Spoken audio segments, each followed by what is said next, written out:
You're going to have to act right for about 3 minutes.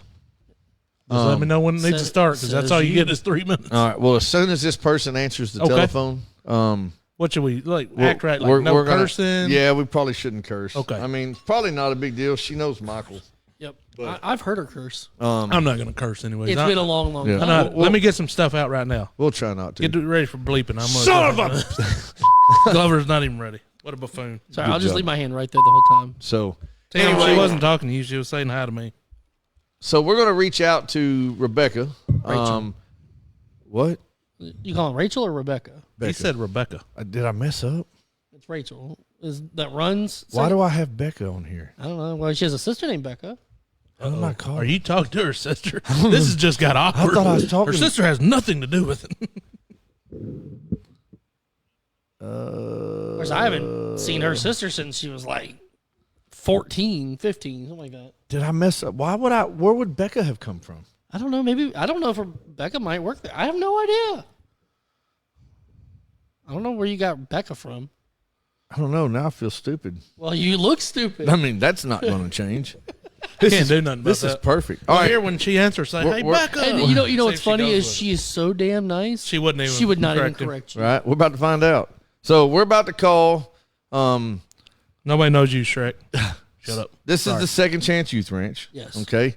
Run by Rachel and Billy. It's probably Rachel. Somehow I don't know. I've been so busy. Her new name. I mean, hell, I called Joseph Connor all the time. So whatever. But she does have a sister named Becca. That's even crazier. Even weirder. Yeah. That I came up with that shit. So anyway, we're gonna make a phone call real fast. We're gonna let them give us the rundown on the Second Chance Youth Ranch and what they do over there, and so y'all will know and understand why it's so important to us that this fundraiser be the best one we've ever done. So, damn it. Would that be? I just got a thing said your driver's license is expiring soon. Suspended? You're suspended. No, it's not suspended. It expires on my birthday in a month. 1 month. Oh, here we By go. the way, y'all get me something. Let's see what happens. Hey. Sorry, I had to get it out of the way. Right when she Hey, answers. Becca? Hello. Hey, how are you? Hey, I'm good. How are you? Turn that down a little bit. I'm working We on are it. I'm doing working on it. just fine. I got Mikey over here trying to turn the volume down a little bit, but this is Shane, and you got Rodney and Mikey G here, all from Dad's After Dark, and you're live. All right. Thanks for having me on, guys. You're so very welcome. I'm working. I'm bringing it down slowly. We're glad to have you, and we're excited. We're 2 weeks out? 2.5 weeks out, something like that? Yeah, probably 3. Something like that. Yeah, right around there, yeah. So we're pretty pumped up. People are coming. We just had somebody come in right before the show and drop off some Cincy items for a raffle item. So They dropped off quite a bit. That's so cool. yeah, they did. So the community is coming together. They're around, and some people's already made donations. You know, that doesn't surprise me. Like, there's just so many good people. If you tell them in need, our community is going to step up. I've seen that over and over again. Yeah, they are definitely coming together. Everybody is working hard, and it's so cool. I'm ready for the day to come together and just so we can breathe a little bit and have some fun. So, Yeah. So I guess you got some history here with Mikey G. Is that? I mean, I'm not going to hold that against you. Something like that. We do. We go way back to high school days, which unfortunately was quite a long time ago for the two of us. So. Whatever. It was like 5 years ago. Let me ask you something. He brought this picture one time where he had like long hair. Was that a true picture? Did he have long hair in high school? It was pretty scraggly in high school. Oh yeah. His beard's the same now. Yep. And I actually went to prom with one of her best friends, and the bowl cut that I got away with is, oh my God, it was so bad. Somehow, I mean, really, that doesn't surprise me. It's like I I went in. just glad he had a good personality, you know. Yeah, he didn't have much else. I'm funny. Looking. I mean, I guess Angela's not so bright, but she's okay. We love her. He got a good catch, Yeah. let me tell you. I was like, Mikey got that girl. That's pretty impressive. So. Yeah, we all are like that. Rachel, she's blind as a bat, and that's how I landed her. That's amazing. Thank the Lord for blessings, right? Right. Well, how about so some of us would like to kind of know and understand what exactly is the Second Chance Youth Ranch? And how did it start, and how did it come to be? Yeah. So many years ago, our founder, Perry Black, his mom was a foster parent, and she actually lived at the Methodist Children's Home in Little Rock, moved there to foster, I don't know, like 19 kids at once. It's crazy what they allowed back in those days, but a lot of kids. And he moved there with his siblings, and his mom was a foster parent there. And he just had this love for kids in the system and just really wanted to make a difference. And so he had the idea to found Second Chance Youth Ranch, and started out about 19 years ago as two homes, one for teenage boys and one for teenage girls, because at the time that was who was hardest to place in the foster care system, with teenagers. And so kind of started out that way, and then now, nearly 20 years later, we have 75 children in our care. We have 3 different campuses with homes for kids, and then a lot of people foster through Second Chance in their own home also, kind of a traditional foster care route. So the homes that are on our campuses are for large sibling groups. We want to keep brothers and sisters together, but sometimes it's like 5 or 6 or 7 kids, and most people don't have the space in their home for that. So we provide a home to families who say, I would love to foster a large group but don't have the space. And then also we just help and support people who want to foster on their own too. Talk about that for a second. How important is that to be able to keep siblings, especially a large group of siblings like that, together? So for a long time, that wasn't happening. Kids would just come into care, and it's like, place them anywhere that has a bed. And what happens is, these kids who have lived together their whole life, and they've lost now their parents, their home, their school, their familiar surroundings, everything about their life has completely changed, then have to be ripped away from their brothers and sisters too. I mean, I don't want to sound ugly, but it's almost like like a secondary abuse, to make them have to say goodbye like that. And many times, like, the older kids were the caretakers for the younger kids, and so they're constantly worried about how their little brothers and sisters are doing, because they were the ones changing their diapers and giving them food and making sure they got to school, all of that sort of thing. So it's just this total level of stress for kids to be separated from each other when they come into foster care, as if that's not stressful enough anyway, No joke. I couldn't imagine. Me and my wife actually were a part of a group called Safe Families for a few years. Yeah. And the same way. There was a couple instances where, we took a brother and a sister, and then there was some that, we would take the brother, and then some other family that we knew that we, were close with would take the other sibling to where we could still, have contact with each other. But when we first started doing it, we mainly had, like infants or, less than 3 years of age. So yeah, I would say that importance probably wasn't as high as it would be as if it was a middle-aged kid or a teenager.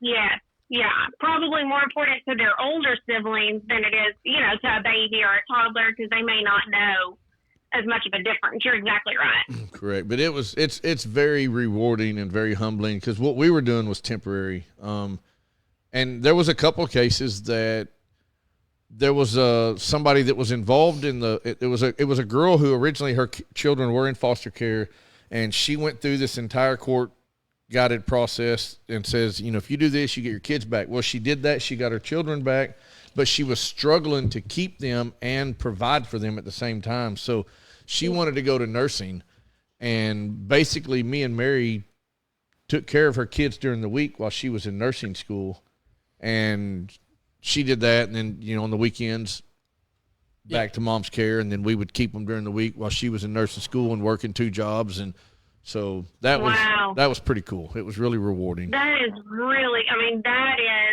that probably changed everything for them, Right.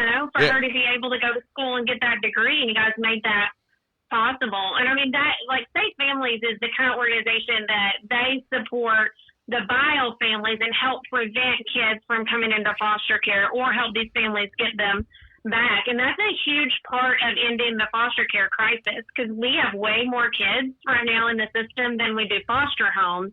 But if we can focus a lot of effort on supporting their families, then maybe these kids don't have to come into care in the first place. And that helps reduce the crisis that's going on, you know? And I couldn't imagine in today's society the cost that I mean, just for me and my wife and son, like we're not out buying the best of everything, but I mean, it's hard with both of us working a full-time job to provide, like, no, I get paid for a full-time job. So Shane gets paid for a full-time job. I don't think he's been into work in like 3 weeks. I was at work today. It was great. I was at work today. I had a vendor come in at lunch and then Took you to lunch. took us to Saltgrass. I gotta go. And then He was done for the day. I went and visited somebody and then came home. So you were talking about the financial aspect of it. What is the biggest what's the biggest obstacle for you guys doing what you do? What do you guys need? So two things. One, obviously finances. Like you guys said, it is expensive to take care of kids and meet all of their needs, especially when you're doing multiple kids in one house. And so anything that we can do to relieve that cost for our foster parents, we like to do. Like we always make sure they have Christmas presents. We just provided all the school supplies for all of the kids in our care.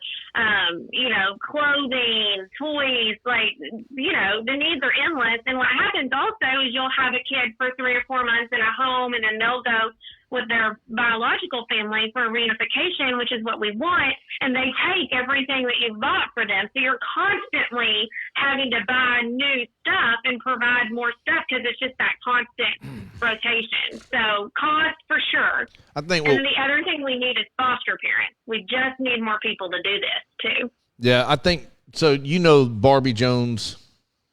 Yeah. Okay, so everybody knows Barbie. She got like 20 kids. Her and Darren. Apparently, yeah. I've known Darren for the majority of my life. I've known Barbie for a very long time, and she just made a big post, pretty much about what you just said. Yes. She's like, if you want to go down this road, come join me, and I will teach you the way to make this happen. But I think what most of us don't realize is I live differently than Michael. Michael lives differently than Rodney, so on and so forth. I wear underwear. You don't. And every single – you're telling my secrets, bro.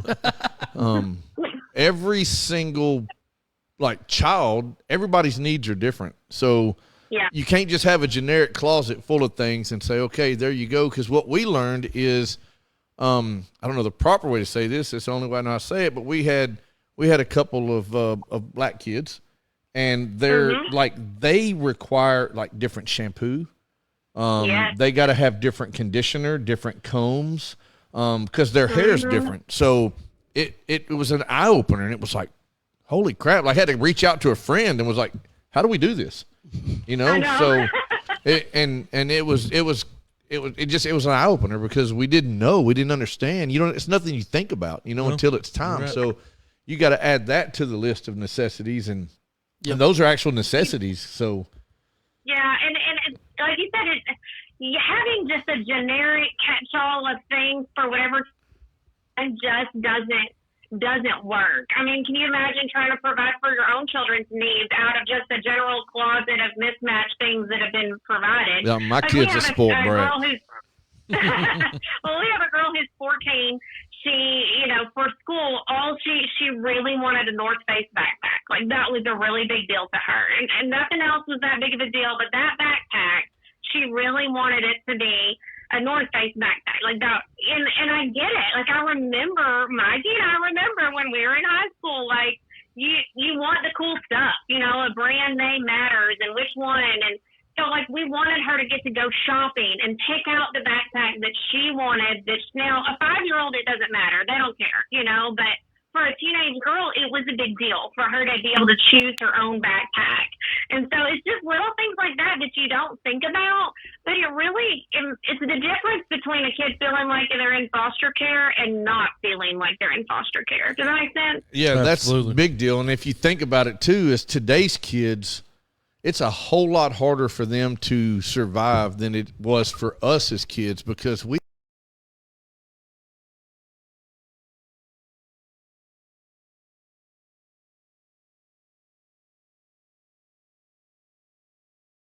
then you just got made fun of at school, and now it's like, people go to dadgum Facebook or whatever I fixed it. they're using, and then We just were frozen. I fixed it. completely bash you.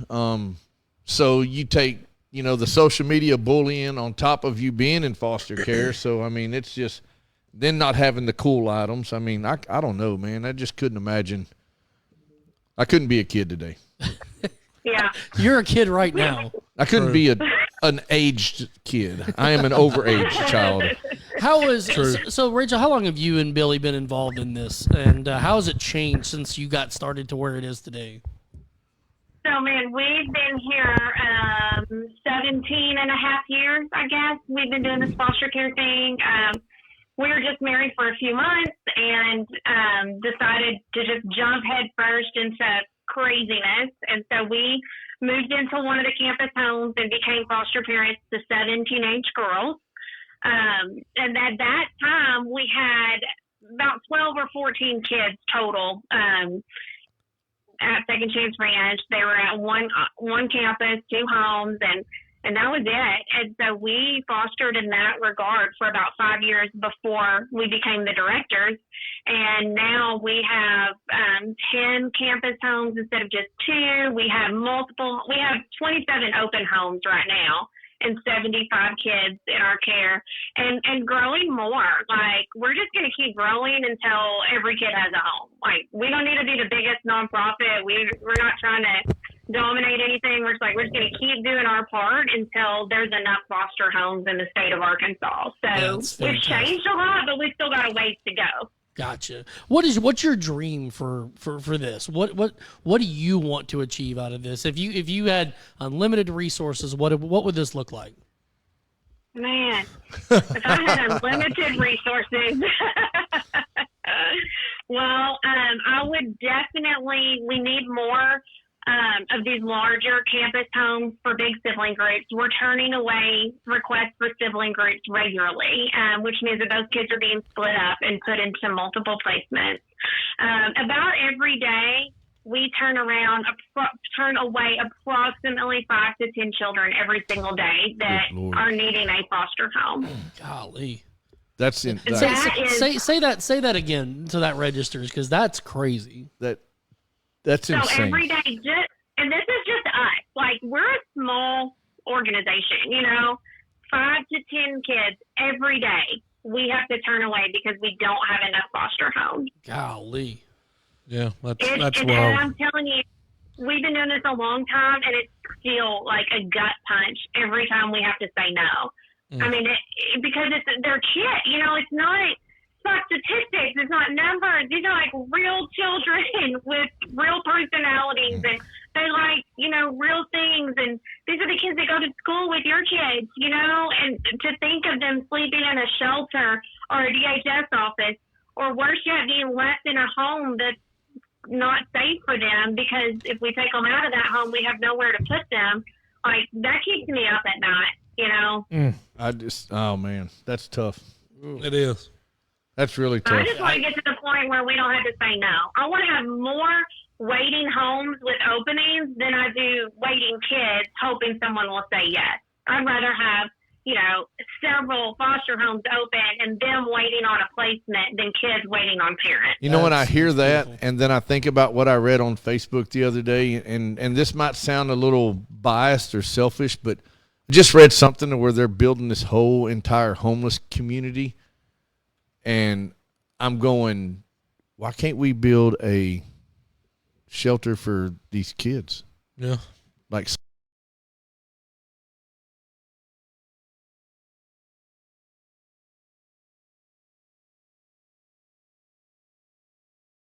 people saying yes is people saying, I want to foster these kids, because we can raise money. Like, we can build buildings, we can build homes. That's really, it feels like it's always comes. You know what I mean? When you need it, the money shows up. People give. You guys already seen that with your fundraiser. Like, people are giving. They're hearing about the need and giving. But for people to uproot their own lives and say, I would welcome a child into my home, I would become a foster parent, I would have my kids around these foster kids. Like, for people to do that is way harder than writing a check. Yeah. I think that's a problem. I think it's the unknown. I really do. I think it's the unknown, and there could be horror stories that people just don't understand or know. But it was crazy. As one gentleman called me the other day and he said, "Hey man, I just saw your flyer on Facebook," and I was like, "Sweet, what can I do?" And he goes, "I want to help," and I was like, "All right." And then we talked for 15 minutes, and he worked at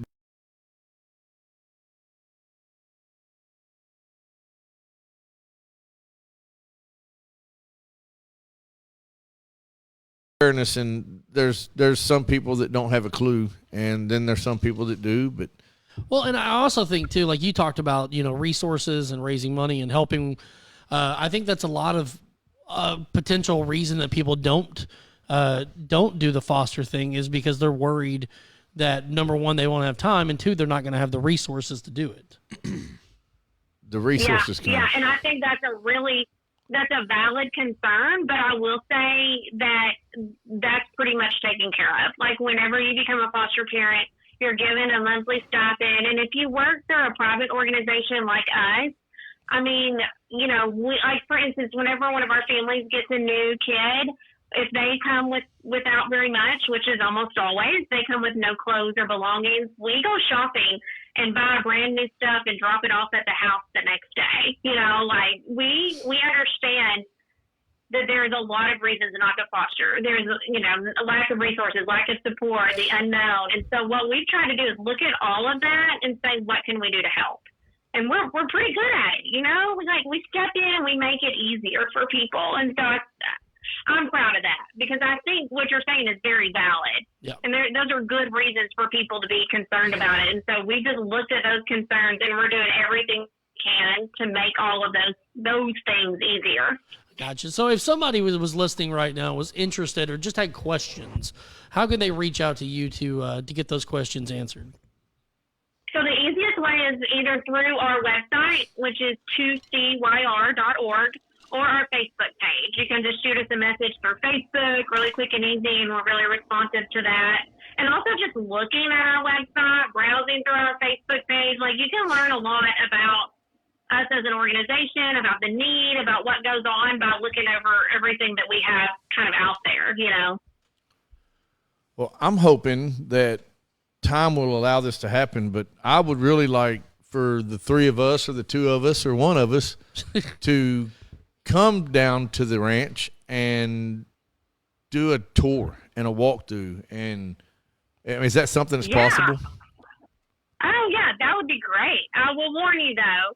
That's what Billy and I did all those years ago. I just want to walk somewhere. Right. We'll do something easy, and now here we are. So you should be careful. No, like I said, we've dabbled a little bit in it before, and Yeah. And of course, I think I told you our situation turned different because we just had one bad experience, and it was a teenager, and Yeah. we were our guard was completely down, and it wasn't nothing bad happened. It was just it was something that opened our eyes and was like, and of course we weren't foster. This was a temporary. This was like, hey, we've got you, like you said, we were the last step before foster care. So Yeah. I don't know. It just kind of. We had to step aside for a minute, but no, just fostering itself. I mean, I see and I use her as an example because she's a personal friend, and we have followed her journey for years and years now. And I mean, Barbie, I mean, she's got it. I mean, she's done it. She's more kids. I'm going, I don't understand how every time I look at her and Darren, they're smiling. It's like at one point, Yeah. at one point they had like 10 people in a 3-bedroom location, and they were doing it. And now they live on 50 acres out in the middle of nowhere. Yeah, I love you it, go. and they're great people, and y'all are pretty awesome yourself over there, and I don't like know. Billy more. yeah, He's a better person than me. I'm not gonna lie. He's easy to look at too. oh, here we That is go, so All right, true. it turned. here we go with the weird stuff now. So we were talking about teenagers a second ago. I do have a question real quick. How much more difficult is it to bring in teenagers and compared to younger kids? And also, what are you guys doing to get them ready for life outside of foster care or after foster care? I think it really just depends on the foster parent. We have some foster parents who are like, give me teenagers all day. I don't want little ones. I don't want to wipe snotty noses. I don't want to have to tie shoes. Like, give me a teenager that I can just sit and talk with, And so it really depends on your personality, which kind of kid, which age group is best, and that sort of thing. Teenagers are challenging because you're telling me. They don't trust you, especially kids who have been through trauma. They don't trust you. They think they know everything. Oh, and the girls, they cry constantly. Like, they're always crying about something. I'm like, oh, the emotions of these teenage girls. I remember you as a teenager. I know. I told my parents the first week we did this, and I was like, I am so sorry for how I acted in my teen years. That's funny. I remember when I But, moved. I love the teenagers. They're kind of my favorite. There's just something fun about them, and I don't know. I love being able to sit up late at night and talk with them and help them solve their problems. And then you mentioned, like, getting them ready for life, like, all of that, their first job, helping them to save up for a car, helping them to get their driver's license, help them to navigate, like, dating and appropriate way to talk to a boy or girl and all of that. Like, all the normal stuff that you're doing with your teenagers, that's what we do with them, just like a parent would, except for we don't always have a lot of time. Right. Sometimes it's only 4 months or 6 months or 8 months, and it's hard to cram all of that in, while they're also experiencing the trauma of being in foster care and whatever abuse that they've been through. So it's a lot, for them to manage. Let me ask this, and then we'll move on. But I'm curious. So, can people let's just say that somebody was curious and they wanted to come volunteer for a day or come volunteer for a weekend. I was about to ask the same thing. Is that possible? So it kind of depends. We don't do a lot of like just come out and volunteer and meet the kids and be around them because it's weird for the kids. You know what I mean? Like, they're not like, we don't want them to feel like people are coming to observe them or, a stranger is going to come meet them and spend the day with them and then they're never going to see them again. Right. So we don't have like a program where you can come and do that. What we do is if somebody says, hey, I can't foster right now, but I would love to volunteer. I'd love to help or pitch in some way. Then typically we'll find out what they're interested in doing, whether it's yard work or preparing a meal or helping with laundry or doing something directly with kids, and then we'll connect them with a foster family to kind of be a support to that foster family. And they can drop off a meal to that family or go mow their yard or offer to babysit so the parents can have a date night, that sort of thing. So it's a lot. It's not like a big corporate volunteer program. It's more like individuals kind of wrapping around our individual families and supporting them. Does that make sense? That makes all Absolutely. sense. So the vibe I'm kind of getting is that you and Billy, not only are you guys like knee deep involved in this whole thing, but you're also acting as like a central hub for everything else you've got going on and putting the resources in the right places. Does that sound about right? We're kind of like the mom and dad to all the foster parents. Yes.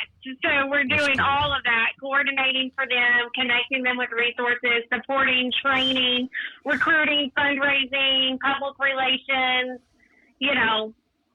all of it, making sure the vans are running correctly for the families that use our vans, all of that. So, yeah, kind of like the parents to the foster parents. There you go. That's pretty neat. Well, I am beyond excited. I'm a little bit more excited now than we were in the beginning that, we were able to do this. So, I mean, this means a lot to us. I know it means a lot to y'all. Oh, it totally does. Thank you so much. Just what an honor for you to be like, hey, these are the people we want to help. There's, hundreds of choices you could have had. So thank you for choosing us. Yeah, and you see us and you're like, dang, those people wanted to help us. No, we try. We do our best. We like to give back to the community. Rodney wanted to take all the money and go to the casino, but I told him that was a bad idea. There's better things we could do with it. Yeah. I don't want you to get struck by lightning. That would be There's my concern. always that.